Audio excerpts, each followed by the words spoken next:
Hi friends, मैं doctor Ravi Sinha अपने channel पर आपका स्वागत करता हूं। जैसा कि आप जानते हैं कि मैं मेडिकल साइंस के विभिन्न विषयों के बारे में आपको जानकारी देता हूं। आज मैं टी के आकार की एक ड्रेनेज पाइप, जिसे टी ट्यूब कहते हैं, के उपयोगों के बारे में बताऊंगा। साथ ही T tube cholangiogram, T tube care एवं टी ट्यूब रिमूवल को भी करके दिखाऊंगा।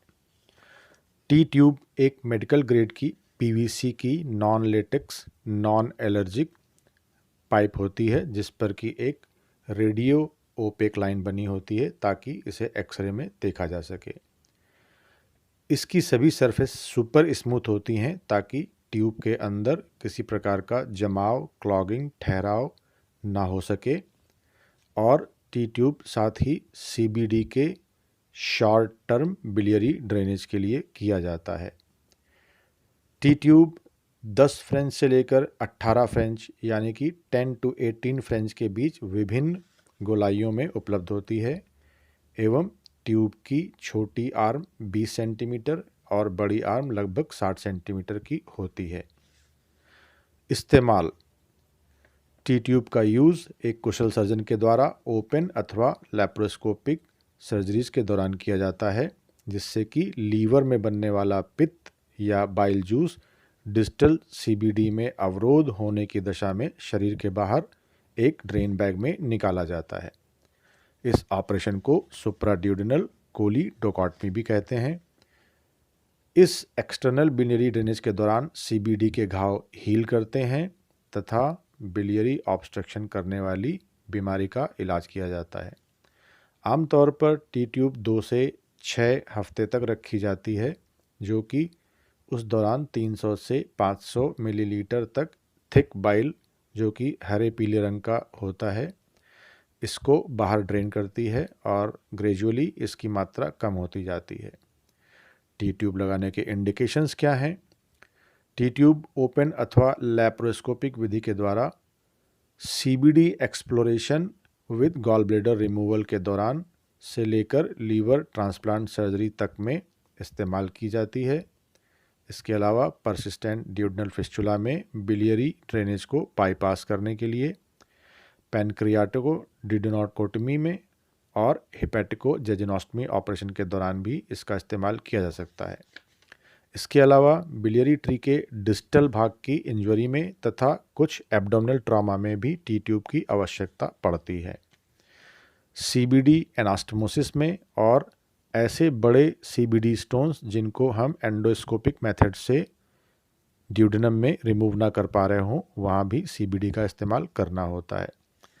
कॉन्ट्रा इंडिकेशंस अर्थात कब इसका इस्तेमाल नहीं करना चाहिए, तो कोलेंजियोकार्सिनोमाज जहाँ प्रॉक्सिमल ऑब्स्ट्रक्शन हो यानी कॉमन हेपेटिक डक्ट में ऑब्स्ट्रक्शन हो, वहाँ सीबीडी काम नहीं करती है सीबीडी में टी ट्यूब। इसके अलावा acute episode of pancreatitis, choledochal cyst, undilated CBD, इस प्रकार की अवस्थाओं में टी ट्यूब का इस्तेमाल नहीं हो सकता है। स्क्रीन पर आप टी ट्यूब की बिलियरी ट्री में रखने की जगह को देख सकते हैं। अब हम बात टी ट्यूब केयर की करेंगे। तो टी ट्यूब लगने के बाद स्किन में ऐसे फिक्स करनी चाहिए कि पेरी ट्यूबल बिलियरी लीक ना हो, अन्यथा स्किन डैमेज हो जाती है। मरीज फिक्स टी ट्यूब के साथ घूम फिर टहल सकता है और नहा सकता है। टी ट्यूब का ग्रेविटी डिपेंडेंट बिलियरी ड्रेनेज बाहरी बैग में होता है। ट्यूब साइड ड्रेसिंग द्वारा सूखी रहनी चाहिए और ट्यूब ड्रेसिंग के द्वारा इसे फिक्स रखना चाहिए। अब हम बात करेंगे कि टी ट्यूब को कैसे निकालना है। तो इसके लिए टी ट्यूब कोलेंजियोग्राम नामक एक जांच की जाती है और उस जांच के द्वारा सीबीडी का डिस्टल अवरोध ठीक हो चुका है एवं बाइल सामान्य रूप से छोटी आंत में जाने लगा है, इस बात को जांचा जाता है।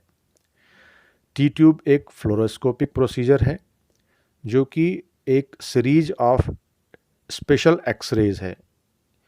इसे हम रेडियो ओपेक डाई का इस्तेमाल करके बिलियरी ट्री की पेटेंसी की जांच के लिए खींचते हैं। यहाँ यह जानना जरूरी है कि radio opaque dye Omnipaque, biligrafin, gastrografin, urografin नाम से आती हैं, जिसमें कि आइनोहेक्सॉल डाई यानी कि ओमनीपेक सर्व प्रचलित है। इसके घोल को हम पानी में मिला करके मरीज को पिला सकते हैं आंतों की फोटो के लिए। इंजेक्शन के द्वारा वेन्स और शिराओं में दिया जा सकता है ताकि हम हर प्रकार की शिराओं में अवरोध को जांच सकें। इसके अलावा बॉडी कैविटीज़ में इसको इंजेक्ट करके एक्सरेज लिए जा सकते हैं। टी ट्यूब कोलेंजियोग्राम के इंडिकेशंस। इसके लिए टी ट्यूब इन सिटू होनी चाहिए, यानी अपनी अवस्था में अपनी जगह पर होनी चाहिए। रेजिडुअल स्मॉल सीबीडी स्टोन्स में, बाइल डक्ट स्ट्रक्चर्स में, ऑब्स्ट्रक्टिव जॉइंटिस के केस में इस जांच का महत्व होता है। अब स्क्रीन पर आप देख रहे हैं कि टी ट्यूब कोलेंजियोग्राम की तैयारी कैसे की जाती है। मरीज एक्सरे मशीन के पास लेटा हुआ है। किन अवस्थाओं में यह जांच कंट्राइंडिकेटेड होती है? यदि मरीज नॉन कंसेंट अर्थात इस जांच को कराने की कंसेंट नहीं दे रहा है। इसके अलावा प्रेग्नेंट पेशेंट्स में, जिन पेशेंट्स में कंट्रास्ट मीडिया की एलर्जी की हिस्ट्री हो, अथवा जिन मरीजों में पिछले 3 दिन में बेरियम मील की स्टडी की गई हो, अर्थात बेरियम मील उनके आंतों में प्रेजेंट हो, ऐसे मरीजों में यह जांच नहीं करनी चाहिए। प्रिपरेशन। मरीज से रिटन कंसेंट ले लें। मरीज को कोई डाइट का रेस्ट्रिक्शन नहीं है। मरीज को प्रोफाइलेक्टिकली एक एंटीबायोटिक दे दें और जांच से कुछ घंटे पहले मरीज को टी ट्यूब को बंद कर दें तथा एंटीसेप्टिक के द्वारा साफ कर लें। स्क्रीन पर आप देख रहे हैं टी ट्यूब में डाई को इंजेक्ट किया जा रहा है। इसके अलावा मरीज को निर्धारित वेशभूषा में प्रोसीजर कक्ष में शिफ्ट कर दें और इसके बाद मरीज की शिफ्टिंग के बाद सुपाइन एक्सरे, जिसको right upper quadrant scout image कहते हैं, इसे कंट्रोल फिल्म भी कह सकते हैं, एक कंट्रोल फिल्म निकाल लें। राइट अपर क्वाड्रेंट निकालने के बाद मरीज की अगर स्पाइन शैडो सुपर इम्पोज हो रही है तो इसके लिए ऑब्लिक इमेज भी निकाली जा सकती है। अब टी ट्यूब को वर्टिकल उठाकर टैप करके एयर बबल्स निकाल दें एवं बटरफ्लाई नीडल को टी ट्यूब में जोड़कर सिरिंज से जोड़कर उसके प्लंजर से थोड़ा बाइल को विड्रा करके देखें। इससे फ्री फ्लो श्योर कर लें कि फ्री फ्लो हो रहा है। अब डाई को स्लोली पुश करके अर्ली इमेज मरीज की निकाल लें। इस सारी प्रक्रिया में 20 ml ओमनीपेक डाई का इस्तेमाल करें। यदि डाई इंट्राहेपेटिक डक्ट्स में नहीं दिखे तो मरीज को ट्रेंडलेनबर्ग पोजीशन अर्थात सर नीचे और पैर ऊपर करके मरीज को लेफ़्ट और राइट टिल्ट करके राइट और लेफ़्ट साइड की हेपेटिक डक्ट में डाई को ले जाएं और इसके बाद दोनों साइड की एक एक फिल्म निकाल लें। इस सब के बाद अंत में एक डिलेड फिल्म निकाल करके मरीज को रेस्ट एरिया में शिफ्ट कर दें। स्क्रीन पर आप देख रहे हैं टी ट्यूब को बाहर निकाल दिया है मैंने। इसके बारे में मैं अभी आगे आपको बताऊंगा। Post procedure care. इस दौरान मरीज सामान्य तरह से खा पी सकता है। पोस्ट ऑप में मरीज को किसी भी प्रकार की हाइपर सेंसिटिविटी, रैश और खुजली के लिए ऑब्जर्वेशन में रखें। कम से कम मरीज को 1 से 2 दिन हॉस्पिटल केयर में रखकर किसी भी बिलियरी लीक, बिलियरी पेरिटोनाइटिस एवं अन्य किसी भी प्रकार के लक्षणों के लिए ऑब्जर्वेशन में रखें। यदि टी ट्यूब कोलेंजियोग्राम में डाई छोटी आंत में अर्थात ड्यूडेनम जेजुनम में सामान्य रूप से पहुंच रही है एवं सीबीडी में कोई रुकावट के लक्षण रिपोर्ट में नहीं है तो अब हम टी ट्यूब को बाहर निकालने का प्लान अगले दिन कर सकते हैं। टी ट्यूब को बाहर निकालने के लिए मरीज को पेन किलर दे दें, एक एंटीबायोटिक दे दें और टी ट्यूब के फिक्सेशन को अनफिक्स करके हटा करके, जैसा मैंने आपको अभी अपनी वीडियो में दिखाया है, टी ट्यूब को एक सडन जर्की मूवमेंट के द्वारा वर्टिकली शरीर से बाहर निकाल लेते हैं।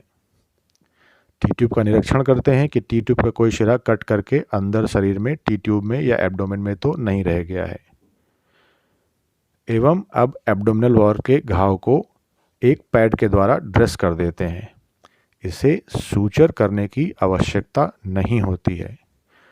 एयर ड्राइड होने पर कुछ दिन बाद घाव सामान्य रूप से अपने आप भर जाता है। घाव के भरने के बाद मरीज को डिस्चार्ज कर सकते हैं। तो फ्रेंड्स, आशा करता हूँ कि यह सारी जानकारी और वीडियो आपको पसंद आया होगा। यदि वीडियो पसंद आया है तो इसे प्लीज़ लाइक, सब्सक्राइब और शेयर करना ना भूलें। धन्यवाद।